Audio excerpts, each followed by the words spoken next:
dieser Stelle möchte ich was zur Verarbeitung der Außenecken und der Innenecken sagen. Bei den Außenecken und Innenecken sind Vorbereitungsarbeiten notwendig, bevor ihr eben euch über die Spachtelei hermacht. Das ist, man setzt da eben diese Eckschoner ein. Die gibt es überall zu kaufen. Die gibt es auch in Kunststoff zum Zusammenklappen für variable Ecken. Aber ich verwende am liebsten eben diese Metall-Eckschoner. Also leider gibt es hier nicht in unendlichen Längen, ne? Sondern oft habt ihr eben dann hier eben solche Übergänge, wo ihr die Eckschoner eben anstückeln müsst. Es geht am leichtesten, wenn man sich die spitz zuschneidet. Ich verwende dazu die ganz normale Flex.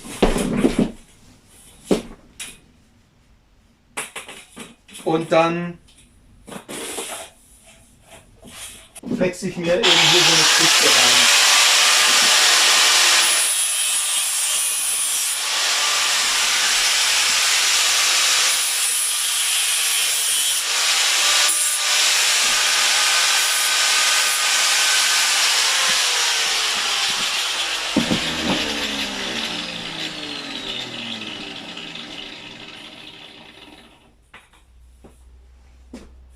So, wenn das spitz zugeht, dann kann man das wesentlich leichter verarbeiten.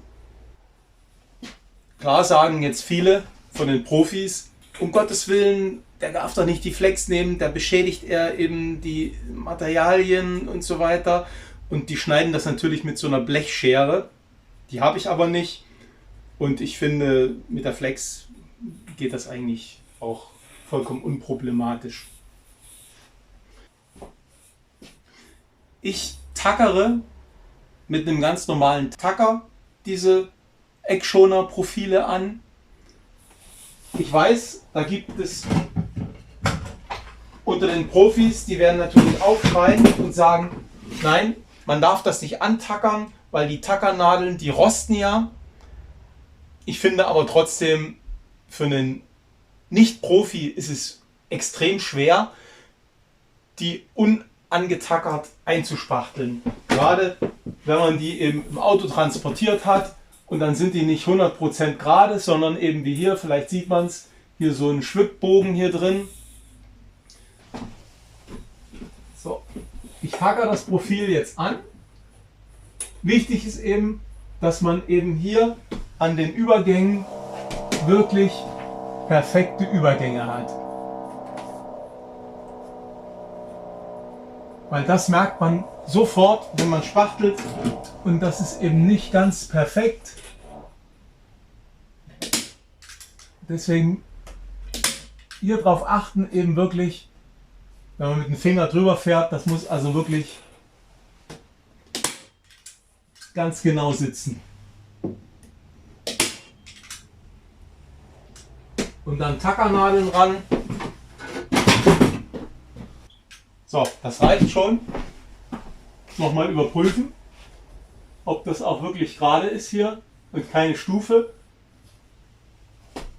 So, wenn hier ein bisschen eine Stufe ist, dann müsste man das neu ausrichten, weil da hat man keine Chance, dann später das glatt zu kriegen, wenn das nicht genau übereinstimmt. So, das sind die Vorbereitungen für die Außenecke und für die Innenecke. Da nehme ich dieses Knauf-Kurband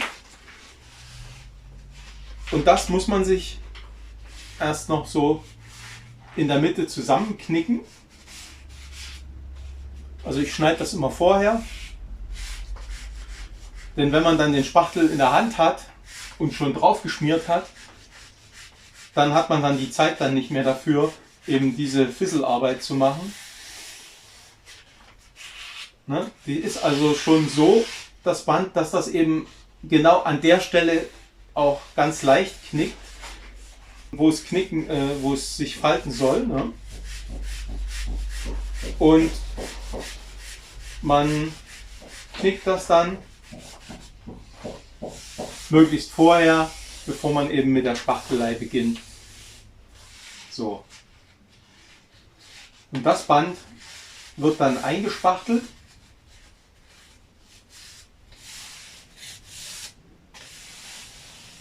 Mit dem Spachtel. So, das langt schon. Das lege ich mir auch parat. Und dann, ach so, ich möchte noch zeigen, wie ich die vorbereitet habe. Moment, dann gehe ich mal mit der Kamera ein bisschen näher. So, ich möchte das noch mal zeigen, indem ich mal mit der Kamera nahe rangehe. So, hier sieht man, dass ich eben, um eben da schon so nah wie möglich und den Spalt so klein wie möglich zu haben, eben diese Platten vorm Anschrauben eben schon angeschrägt habe, um eben so wenig wie möglich Probleme zu bekommen. Aber trotzdem ist es so, dass gerade von Platte zu Platte die Platten nicht perfekt, die Gipskartonplatten nicht perfekt zueinander stehen. Und da eignet sich eben das Kordband ideal, um da eben das zu retuschieren und natürlich auch wegen den Rissbildungen und so weiter. Ist ja klar. So, hier. Okay, dann fange ich jetzt mit dem Spachteln an.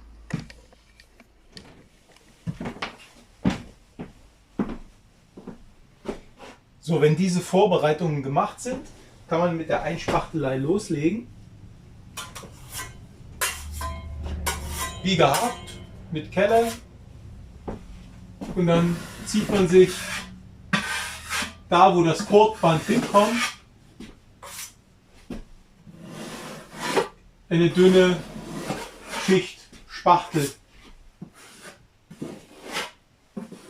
Eine dünne Schicht Spachtel auf. Sollte nicht zu dick sein, aber auch nicht zu dünn.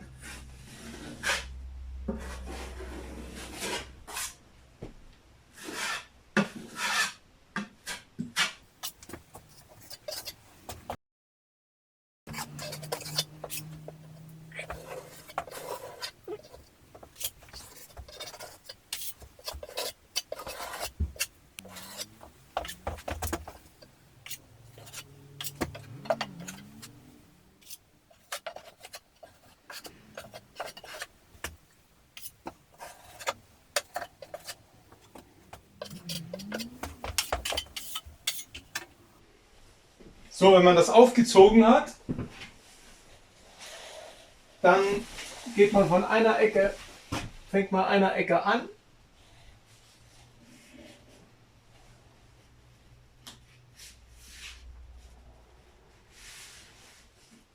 und kann das vorher gefaltete Band dann mit den Fingern halt in die Kante drücken.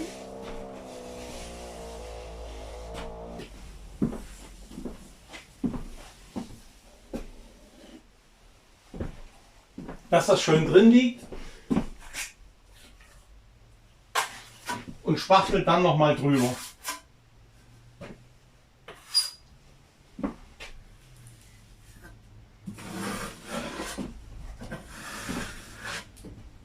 Ja, vor dem Spachteln noch mal schön andrücken.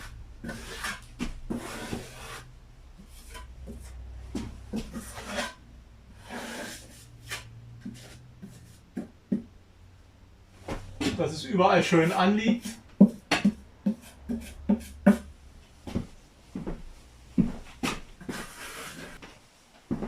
Und dann drüber spachteln.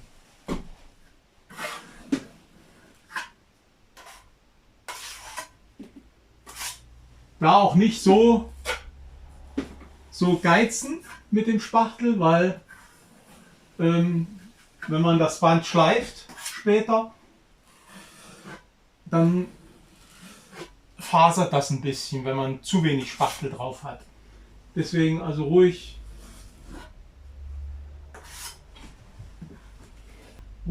ein bisschen mehr Spachtel da drauf hauen.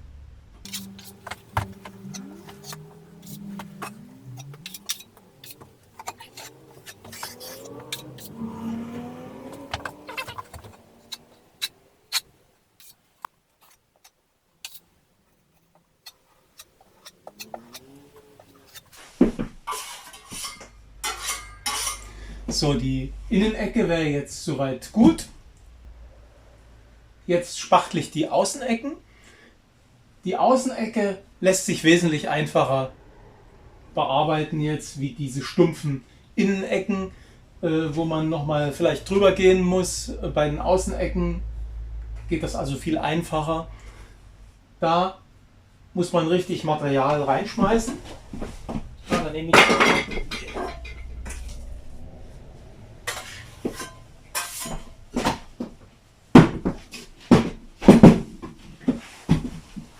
die sind ja innen hohl und deswegen sollte man eben da nicht sparen und in die Ecken eben richtig reinpressen.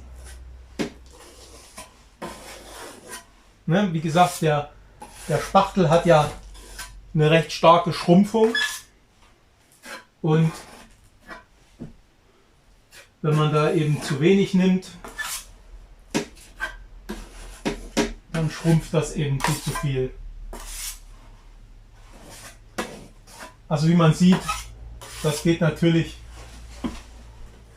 im Vergleich zu der stumpfen Ecke hier wesentlich besser. Und jetzt merkt man auch, wenn man mit dem Spachtel hier drüber geht, wenn man diese Stückelung eben besonders schön gemacht hat, merkt man da gar nichts.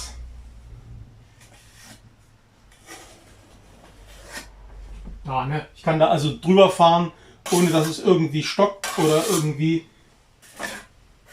oder irgendwie hängen bleibt.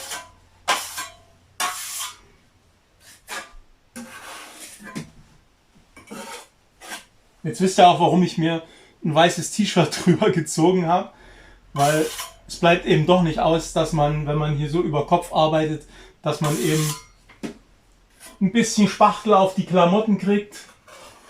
Sieht zwar ein bisschen doof aus, aber macht sich doch ganz gut. So. Also Spachtel drauf,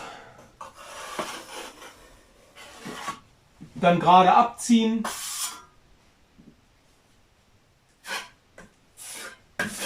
Unten auch gerade abziehen.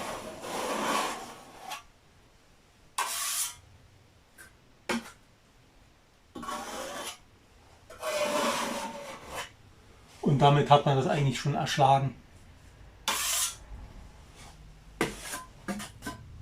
So, ich mache den Rest noch. Und damit ist man schnell durch.